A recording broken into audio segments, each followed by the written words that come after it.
जय हिंद। एक और दिन, एक और आईपीओ और प्रॉब्लम है, back to back same bracket में आईपीओज आ रहे हैं। सेम ब्रैकेट का सबसे सबसे बड़ा ट्रबल ये रहता है, इसमें लगाऊं तो बाकी दो मिस हो जाएंगे, कैपिटल तो लिमिटेड है, और बाकियों में लगाऊंगा हो सकता है अलॉटमेंट मिले पर लिस्टिंग गेन ना मिले, और इसमें लगाऊंगा तो इतना ओवर सब्सक्रिप्शन हो जाएगा कि अलॉटमेंट ही भाई साहब भूल जाओ।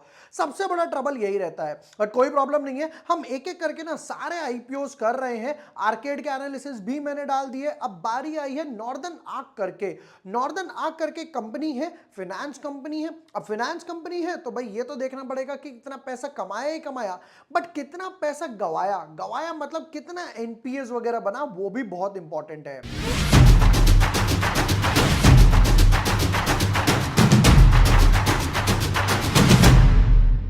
हाय everyone, my name is Jibor Washne. I am a SEBI registered research analyst.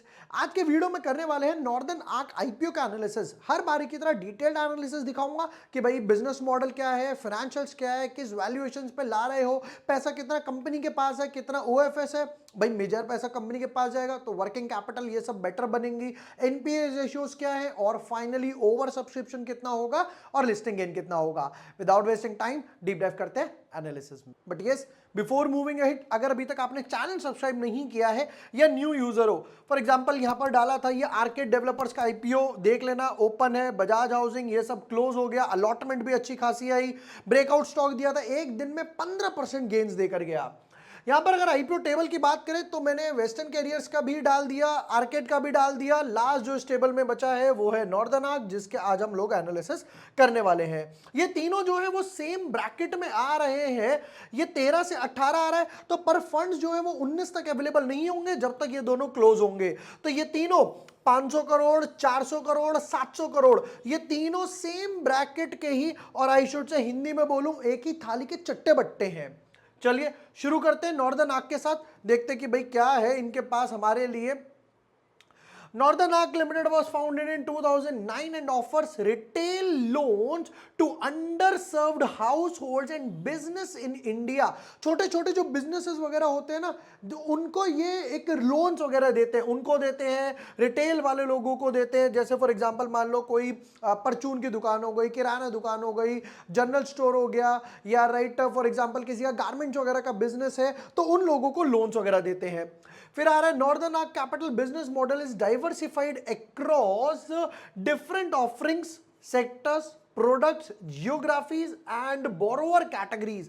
As per March 2000, the company has facilitated over 1.73 trillion worth of financing. Wow, 1.73 trillion, भाई साहब इसमें कितने जीरो होते हैं मेरे को वो भी नहीं पता। of financing reaching out to over 100 millions of people across India। अगर ये पैसा समझ भी आता है कि बार बार रोटेट होता भी जा रहा है, राइट, जैसे फाइनेंसिंग बोलते हैं, बट ये लोग तो अलग है, 100 मिलियंस लोगों को भी टारगेट वगैरह करके चल रहे हैं। The company's expertise in lending across various focus sectors in India, especially in micro, small, medium enterprise, और माइक्रो फाइनेंस आ गया, कंज्यूमर फाइनेंस आ गया, व्हीकल लोन वगैरह चाहिए गाड़ी के लिए, टू व्हीलर के लिए, स्कूटी के लिए, अफोर्डेबल हाउसिंग फाइनेंस वगैरह हो गया, एग्रीकल्चर फाइनेंस हो गया। मतलब आप देख रहे हो ये लोग जो बड़ी बड़ी इंडस्ट्रीज है, राइट, उनके साथ काम नहीं करते हैं। ये बोलते हैं कि भाई हम छोटे कंज्यूमर को टारगेट करते हैं ताकि हमारे एनपीए ज्यादा ना बढ़े। बड़ी इंडस्ट्री को दिया, फॉर एग्जांपल मान लेते हैं कोई कंपनी है, उसको दिया, वो वापस ही पैसा नहीं दे रही, एनसीएलटी में चली गई, जैसे कॉफी कैफे डे का हुआ, जेट एयरवेज का हुआ, राइट, वहां पर पैसा ही वापस नहीं आया। तो कहते हम छोटे छोटे लोगों को, छोटे कंज्यूमर सेगमेंट्स को टारगेट वगैरह करते हैं। The company has been active in MSME finance for over 14 years, MFI finance for 15 years, consumer finance for 9 years। धीरे धीरे धीरे धीरे सेगमेंट को डाइवर्सिफाई करते जा रहे हैं। अब नेक्स्ट क्या बोलते हैं, the company serves the retail lending market through a multi channel approach. क्या अप्रोच है, एक तो हो गई lending, extending financing from the company's balance sheet to originator partners in the form of loan, investment, debt, CAO. फिर हो गया placements वगैरह, enabling loans to originator partners through various financing products with a total AUM of 1 lakh million भाई साहब। फिर fund management वगैरह हो गया। मतलब एक चीज तो क्लियर है, कंपनी जो है है वो पूरा फाइनेंसिंग वगैरह पे ही फोकस्ड है और एनबीएफसी है, तो यानी कि एक्सेप्ट नहीं कर सकती, सिर्फ दे ही सकती है। कई लोगों का ये डाउट आता है कि अगर ये एक्सेप्ट नहीं कर सकती तो पैसा कहां से लेकर आ रहे हैं, जो आगे दे रहे हैं बैंक है, बैंक लेगी आपसे, वही पैसा दूसरे हाथ से घुमाकर लोन के फॉर्म में बांट देगी। बट ये लोग क्या करते हैं, इक्विटी के रूट के थ्रू उठाते हैं पैसा, फिर उसके बाद बॉन्ड्स वगैरह के थ्रू उठाते हैं, deposits as in bank deposits होते हैं, जो जैसे आप गए बैंक में पैसा डाला, जब मन करे निकाल लो, ये वो वाला काम नहीं है। ये कहते हैं कि या तो हम डेट के थ्रू पैसा उठाएंगे या इक्विटी के थ्रू उठाएंगे और उस पैसे को ही आगे दे देंगे। ठीक है, नेक्स्ट पार्ट पर आते हैं। फिर उसके बाद कितने इंप्लॉइज हैं, 2700 इंप्लॉइज हैं। ठीक है, वापस आते हैं, एक बार बिजनेस मॉडल की बात कर लेते हैं। अब business model as of now तो डेफिनेटली अच्छा लग रहा है, क्योंकि हमने पहले भी देखा है पास्ट में जो छोटे सेगमेंट्स को टारगेट करता है वो मास वाइडर ऑडियंस को तो रीच करता ही करता है, बट एनपीए रेशियोज कम हो जाते हैं। इसके कितने हैं वो फाइनेंशियल्स के टाइम पता चलेगा। ऑलराइट, आईपीओ ओपन होगा 16 तारीख को, फिर 17, 18, 19 तक आईपीओ रहने वाला है, फिर उसके बाद 20 तारीख को अलॉटमेंट आएगी, फिर 23 तारीख को रिफंड या शेयर, और 24 तारीख को 24 ऑफ सितंबर को ये लिस्ट होगा। लाओ भाई प्राइस बैंड लेकर आओ, मोस्ट इंपॉर्टेंट फेस वैल्यू 10 है, मजा आ गया देखकर, 249 टू 263। ठीक है, 57 शेयर्स का एक लॉट है। अच्छा, जो लोग पहली बार आईपीओ की वीडियो देख रहे हैं या पहले भी लगाते हैं, अभी अभी शुरू करा है, एक चीज बता देता हूं, या तो उसमें 263 मैनुअली टाइप करो, मैनुअली नहीं करना है तो यहां पर एक डब्बा मिलेगा, उसके अगले को कट ऑफ प्राइस, वहां पे टिक कर दो कट ऑफ प्राइस, जो कंपनी चूज करेगी 99 भी नहीं, ऐसा 100% यही प्राइस आने ही वाला है। अगर आप टाइप करते हो 261, 260, 262.9, सब इनवैलिड है, आपकी एप्लीकेशन बाहर फेंक दी जाएगी, देखा भी नहीं जाएगा, उसे कंसीडर भी नहीं किया जाएगा अलॉटमेंट के लिए। ठीक है, अब कंपनी बोलते हैं कि भैया हमको चाहिए यहां पर 770 करोड़ रुपए, 777 चार्ली, हमें करोड़ रुपए चाहिए। फ्रेश इशू कितना है, 500 करोड़, यानी कि समवट अराउंड 64% के आसपास। ऑफर फॉर सेल यहां पर बन गया 36% का, जो कि थोड़ा सा इंबैलेंस्ड है। क्यों, समझाता हूं कि यह सिचुएशन क्या है। अब इस सिचुएशन को समझते हैं क्या। देखिए, बिजनेस करने के लिए दो चीज चाहिए, पैसा और आइडिया। पैसा और आइडिया चाहिए, यानी कि मेरे को रिक्वायरमेंट फंड्स की है, मुझे पैसा चाहिए, तो पैसा दो तरीके से आ सकता है, या तो इक्विटी के रूट के थ्रू या डेट के रूट के थ्रू। डेट के थ्रू आया मतलब कि फॉर एग्जांपल आपने लोन ले लिया, बॉन्ड्स इशू कर दिए, राइट, किसी बैंक से फाइनेंसिंग करा ली, तो उस पर आपको इंटरेस्ट पे करना पड़ेगा। जो इंटरेस्ट यानी क्वार्टरली, मंथली, जैसे हम लोग car loan, credit card, home loan, इन सब पे करते हैं। दूसरा ऑप्शन है इसके पास इक्विटी का। ये बोलते हैं कि भैया मैं हर महीने वो झंझट नहीं पालना चाहता कि हर महीने अपनी कमाई में से कुछ दूं, मैं अपनी कंपनी के कुछ शेयर्स इशू कर देता हूं, जैसे हम लोग शार्क टैंक में देते हैं, मैं अपनी कंपनी का 2% दूंगी 2 करोड़ के लिए, राइट, जिसको समझ आता है वो ले लेगा। अब इक्विटी में अगेन दो ऑप्शन है, प्राइवेट प्लेसमेंट और स्टॉक एक्सचेंज।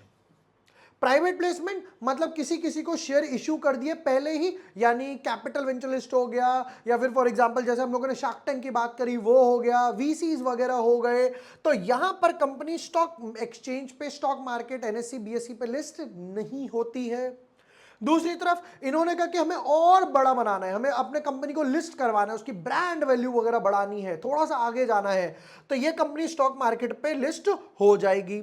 अब कंपनी कह रही है मैं 777 करोड़ रुपीस रेज करना चाहती हूं, जिसमें से 500 करोड़ जो है वो फ्रेश इश्यू है, फ्रेश इशू लिखते हैं। बाकी का जो बैलेंस बचा हुआ है 34% के आसपास, 36% के आसपास, वो ऑफर फॉर सेल है, मतलब ये पैसा कंपनी के पास जाएगा, ये पैसा कंपनी के पास जाएगा, ये पैसा कंपनी के पास नहीं जाएगा। आप आईपीओ भरोगे 770 करोड़ का, जिसमें से कंपनी के यूज में सिर्फ 500 करोड़ आएंगे। ये इक्वेशन अगर 80-20 रहती, जैसे कि फॉर एग्जाम्पल हम लोगों ने वेस्टर्न करियर में देखा था, तो भी बैलेंस थी, फुल होता तो भी था, ये 67, ये ऑलमोस्ट 60-40 के आसपास हो गई, तो थोड़ा सा इंबैलेंस लग रहा है। इसका इंपैक्ट अभी जब हम लोग ओवर सब्सक्रिप्शन और कैलकुलेट करेंगे तब हम लोगों को यहां पर देखने को मिल जाएगा। QIB category 50%, retail 35, HNI 15। अगर अप्लाई करना है तो इसमें, क्यों, इसके पास कोटा ज्यादा है। नेक्स्ट पार्ट पर आते हैं। रिटेल एक लॉट 14,991, ऑलमोस्ट 15,000 का ही हो गया, और 2 लाख से नीचे एप्लीकेशन है तो रिटेल में जाएगी, तो आप 13 लॉट अप्लाई कर सकते हो। अच्छा, एक चीज और बता देता हूं, रिटेल SHNI, BHNI, इन सब में कोई लॉक इन नहीं होता है। जब मन करे बाय करो, जब मन करे सेल करो, कोई टेंशन फ्री रहो। फुल ईयर और फर्स्ट क्वार्टर इन्होंने नहीं दिया, कोई प्रॉब्लम नहीं है। एसेट्स 8,000 करोड़ के एसेट्स थे, 8,000 से हो गए 9,000, 9,000 से हो गए 11,000। तो एसेट्स में तो एक अच्छी खासी जंप है, बट एसेट्स अच्छे खासे होंगे ही होंगे, क्योंकि जो आपने पैसा उठाया वो मान लेते बॉन्ड से पैसा उठाया इन्होंने, तो वो लाइबिलिटी वाली साइड जाएंगे डेट के अंडर, और कैश या बैंक में जाएंगे एसेट्स वाली साइड में। रेवेन्यू 900 करोड़, 1,300 करोड़, 1,900 करोड़, भाई साहब 50% जंप है रेवेन्यू में, मैसिव। बट कमा कितना रहे हो वो बताओ। 900 करोड़ पे 181 करोड़ के आसपास थी, तो ये हो गया 19% का मार्जिन। 1,300 करोड़ पे 200, तो ये हो गया ऑलमोस्ट 18% मार्जिन, और 1,900 करोड़ पे 300, ये हो गया 16% मार्जिन। एक नेगेटिव पॉइंट, मार्जिन ड्रॉप 19, 18, 16, और अगर फर्दर ड्रॉप करते तो आगे ट्रबल आएगा। हालांकि कंपनी प्रॉफिट बढ़ाती जा रही है, वो क्योंकि रेवेन्यू बढ़ता जा रहा है और धीरे धीरे मास स्केल्स पर रिटेलर्स वालों तक पहुंच रहे हैं, बट ट्रबल है मार्जिन्स वगैरह का। चलिए जी, नेक्स्ट पार्ट। अच्छा, कई लोगों ने लास्ट टाइम मैंने बजाज फाइनेंस की एक वीडियो बनाई थी अभी, उस टाइम लोगों ने बोला था कि आपने ये फाइनेंसिंग, ये बोरिंग तो डिस्कस ही नहीं करी। इस चीज को समझते हैं। आपको पता है, नॉलेज पर्पज से समझाता हूं कि सबसे हैवी डेट कंपनी कौन सी है इंडिया में। क्या वो रिलायंस है? नहीं। क्या वो अडानी है? नहीं। सबसे heavy debt company in India SBI, State Bank of India. क्यों, समझते हैं। जो पैसा आप बैंक में डिपॉजिट करते हो वो बैंक के लिए लाइबिलिटी है, वो तो आपका पैसा है ना, बैंक के लिए लाइबिलिटी है, क्योंकि आप कभी भी जाके उससे मांग सकते हो। सबसे ज्यादा डिपॉजिट्स किसके पास है? SBI के। जब आप गूगल पर लिखोगे या मनी कंट्रोल या किसी का स्क्रीनर यूज करोगे, तो जितना भी पैसा आपने बैंक को दिया है, आप जाकर उससे हक से मांग सकते हो और बैंक को वो देना पड़ेगा, इसलिए वो ज्यादा डेट वाली है। फाइनेंस वालों में ये कॉलम इज यूजलेस, ये कॉलम यूजलेस है। क्यों? पीछे से पैसा उठाएगा तब उसकी साइकिल को रोटेट करके ही तो आगे देगा। आप इस चीज को ऐसे समझो, पीछे से पैसा उठाया, आगे दिया, तो इनको तो यहां पर बॉन्ड्स, वर्किंग कैपिटल और केपेक्स तो अलग ही है, लैंड, बिल्डिंग, इन सब में तो अलग ही है। वर्किंग कैपिटल और साइकिल रोटेट करने के लिए पैसा रखना पड़ेगा, इसलिए never means never see borrowings of a finance company. अब क्वेश्चन आया कि प्रॉफिट तो देख लिया, अगर ये वाला रेशियो नहीं देखना तो क्या देखना है? उसके लिए देखना है एनपीए। एनपीए क्या है वो भी मैं एक्सप्लेन करता हूं। अब एनपीए क्या है? NPA is non performing asset, मतलब वो पैसा जो कभी वापस नहीं आएगा। आप रियलाइज कर चुके हो, आपने अपने एक दोस्त को पैसे दिए, यार दोस्त ने कहा यार मुझे ना पैसों की बहुत जरूरत है, यार मुझे 1,00,000 रुपए दे दे। आपने 1,00,000 रुपए दे दिए, दोस्त था, इतने टाइम से साथ था, ठीक है। अब आप उसके पीछे पड़ गए, भाई मेरा पैसा दे, मेरा पैसा दे, मेरा पैसा दे, you have to explain again and again.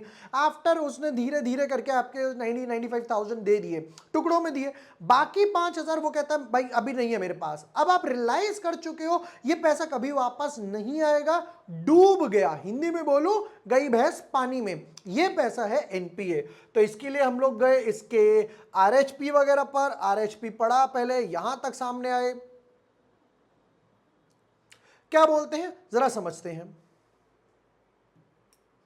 ये कॉलम है, तो मार्च 2022 में था 0.50, ठीक है, जीएनपीएस। फिर उसके बाद ये हो गया 0.7, बढ़ गया, फिर ड्रॉप आया 0.45, सीधा यहां पर 70-80% का ड्रॉप आया। एनपीए समझते हैं, एनएनपीए, जीएनपीए। तो एनएनपीए समझते हैं 0.21, 0.40, 0.08 के आसपास। अच्छा, जीएनपीए और एनएनपीए में डिफरेंस क्या है वो समझाता हूं। जीएनपीए जो स्टेज 3 में पहुंच चुके हैं, मतलब कि ये ऑलमोस्ट कगार पर है, एक लास्ट कॉल ली जाएगी, शायद आ जाए, 90% पक्का हो चुका है, डूबेगा। एनएनपीए यानी कि नेट नॉन परफॉर्मिंग एसेट्स, ये पक्का डूब ही चुके, अब इन पे लास्ट कॉल भी नहीं ली जाएगी। ठीक है, यहां पर ये क्या लिखते हैं जरा वो भी पढ़ लेते हैं। Our risk management approach has enabled us to actively identify, monitor, manage risk towards creating ये वो। Crisil की रिपोर्ट से we had one of the lowest GNP of 0.45 and NP of 0.08 as of this। ये इन्होंने loan वगैरह का mention वगैरह कर दिया। अब ये नंबर्स क्या है वो भी मैं आपको एक काम करता हूं, किसी चीज के मेथड के थ्रू समझाता हूं यहां पर। अब इस चीज को ना समझाता हूं कि भाई ये रेशियो क्यों इंपॉर्टेंट है। भाई बोरोइंग्स वगैरह तो हम देख नहीं सकते, तो मान लेते हैं एनपीए और एनपीए रेशियोज वगैरह।